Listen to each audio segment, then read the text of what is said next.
Not every crime finds justice. Some mysteries fade into history, leaving behind only speculation, shattered families, and unanswered questions. Here are 5 of the most haunting unsolved cases in American history. 1. The Zodiac Killer between 1968 and 1969. A shadow terrorized Northern California, a murderer who came to be known as the Zodiac Killer. He's believed to have killed at least 5 people, beginning with a young couple shot to death while parked in their car. When another pair was attacked the following year, with one surviving, the killer called police to claim responsibility for both incidents. He didn't stop there. The Zodiac taunted the media and investigators through cryptic letters, each beginning with the chilling phrase, "This is the Zodiac speaking," and marked with a strange crosshair-like symbol. The killer mailed coded messages along with his letters, daring the public to crack his secret ciphers. One such code, known as the 408 cipher, revealed the chilling confession: "I like killing people because it is so much fun." Another, the 340 cipher, wasn't solved until 2020, more than 50 years later. It opened with the line, "I hope you are having lots of fun in trying to catch me." Despite decades of investigation and countless theories, the Zodiac's true identity remains a mystery. The prime suspect, a school teacher named Arthur Lee Allen, was institutionalized in 1975 for unrelated crimes, but no evidence ever confirmed him as the killer. Some theories suggest the Zodiac's killing spree stretched back before 1968 and possibly continued into the 1980s. If that's true, the total number of victims may never be known. 2. JonBenét Ramsey. The murder of 6-year-old beauty queen JonBenét Ramsey shocked the nation on December 26, 1996. Her mother, Patsy Ramsey, called 911 early that morning to report her daughter missing and said she'd found a ransom note demanding $118,000. But just hours later, JonBenét's father, John, discovered her lifeless body in the basement of their Boulder, Colorado, home. She'd been bound, gagged, and struck on the head with a makeshift garrote fashioned from a paintbrush handle and cord. Investigators later revealed she had also been sexually assaulted. The suspect list quickly expanded, from a mysterious intruder to a family friend who dressed as Santa at the Ramseys' Christmas parties, and even to JonBenét's own parents and her 9-year-old brother, Burke. But the investigation was deeply flawed from the start. Police allowed friends and neighbors into the house before evidence could be secured. Some even helped Patsy clean the kitchen. Any crucial forensic evidence that may have existed was likely destroyed within hours. To this day, no one has ever been charged, and JonBenét's death remains one of America's most talked about unsolved cases. A tragedy mired in missteps and media frenzy.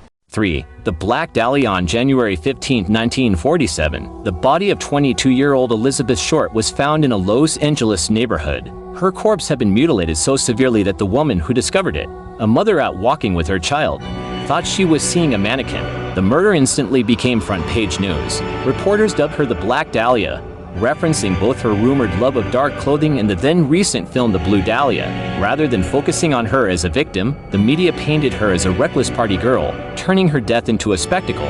Letters believed to be from her killer only intensified the media circus. Over the years, the case inspired countless theories. A retired detective once accused his own father of the murder, inspiring the TV series I Am the Night. Another researcher suggested police corruption may have protected the real killer. But with most of the evidence lost and key witnesses long gone, the truth has likely been buried forever. 4. The Hall Mills murders. In 1922, the quiet town of New Brunswick, New Jersey, was rocked by scandal when the bodies of Reverend Edward Hall and choir singer Eleanor Mills, both married to other people, were found beneath a crabapple tree. The two were having a well-known affair, and their final meeting turned deadly. Hall had been shot once in the head. Mills was shot 3 times in the face. Her throat slit so deeply she was nearly decapitated. Her tongue and voice box were cut out, as if to silence her forever. Their corpses were posed side by side, almost embracing. The brutality suggested the killer knew them well. Suspicion quickly turned toward Hall's wife, Frances, and her wealthy brothers, William and Henry Stevens. But despite sensational headlines, inconsistent witness statements, and false confessions, the prosecution never found solid evidence. The crime scene had been trampled by onlookers searching for souvenirs, destroying what little proof existed. In the end, no one was convicted, and the Hall Mills murders became one of America's earliest media-fueled mysteries. 5. Lizzie Borden. Lizzie Borden took an axe and gave her mother 40 whacks. When she saw what she had done, she gave her father 41. The rhyme is infamous, but the truth remains murky. On August 4, 1892, Andrew and Abby Borden were brutally murdered in their Fall River, Massachusetts home. Lizzie, Andrew's daughter, and the family's maid, Bridget Sullivan were the only other people inside at the time. Lizzie claims she discovered her father's bludgeoned body, and soon after, her stepmother's. Suspicion quickly turned toward Lizzie. She had recently tried to buy prussic acid, a powerful poison, and was seen burning a dress days after the murders. Some even speculated that Bridget helped her dispose of evidence, but at her 1893 trial, the court ruled all evidence as circumstantial. Lizzie was acquitted, and no one else was ever charged.